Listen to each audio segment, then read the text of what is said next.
மறைந்த முன்னாள் குடியரசுத் தலைவர் அப்துல் கலாமின் வாழ்க்கை வரலாற்றை இப்போது பார்க்கலாம். இந்தியாவின் 11வது குடியரசுத் தலைவராக இருந்த ஏபிஜே அப்துல் கலாம் எனப்படும் அவுல் பக்கீர் ஜெயினுலாபுதீன் அப்துல் கலாம் 1931 ஆண்டு அக்டோபர் 15 ராமேஸ்வரத்தில் பிறந்தார். 5ஆம் வகுப்பு வரை ராமேஸ்வரத்திலும் 6 முதல் 10ஆம் வகுப்பு வரை ராமநாதபுரத்திலும் அவர் படித்தார்.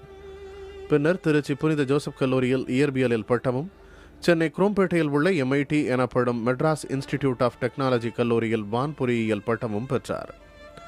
அதன் பிறகு 1963 ஆண்டு இந்திய விண்வெளி ஆராய்ச்சி நிறுவனத்தில் கலாம் பணிக்கு சேர்ந்தார்.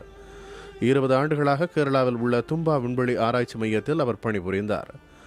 அதனைத் தொடர்ந்து ஒடிசா மாநிலம் சண்டிப்பூரில் உள்ள ராக்கெட் ஏவுகணை தளத்திலும் 20 ஆண்டுகளாக அவர் பணியாற்றினார்.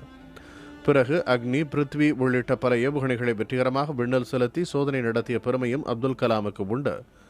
1982 ஆண்டு ஹைதராபாத்தில் உள்ள விஞ்ஞான ஆராய்ச்சி கழகத்தின் செயலாளராகவும் தேர்ந்தெடுக்கப்பட்டார். 1998 ஆண்டு பொக்ரைனில் இந்தியா நடத்திய அணுகுண்டு சோதனைக்கு மூளையாக செயல்பட்டவரும் அப்துல் கலாம் தான்.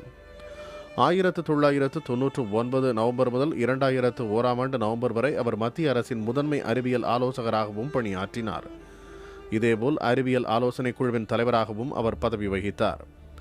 அப்துல் கலாமின் சேவைகளை பாராட்டி மத்திய அரசு கடந்த 1981 ஆண்டு பத்மபூஷன் விருதும் 1990 பத்ம விபூஷன் விருதும் வழங்கி கௌரவித்தது. அதனைத் தொடர்ந்து நாட்டின் உயரிய விருதான பாரத ரத்னா விருது கடந்த 1997 ஆண்டு கலாமிற்கு வழங்கப்பட்டது.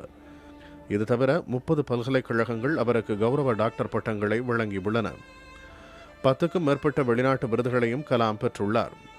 இவற்றிற்கெல்லாம் முத்தாய்ப்பு வைத்தது போல இந்தியாவின் முதல் குடிமகன், அதாவது குடியரசுத் தலைவர் என்கிற பெருமை அப்துல் கலாமிற்கு கிடைத்தது.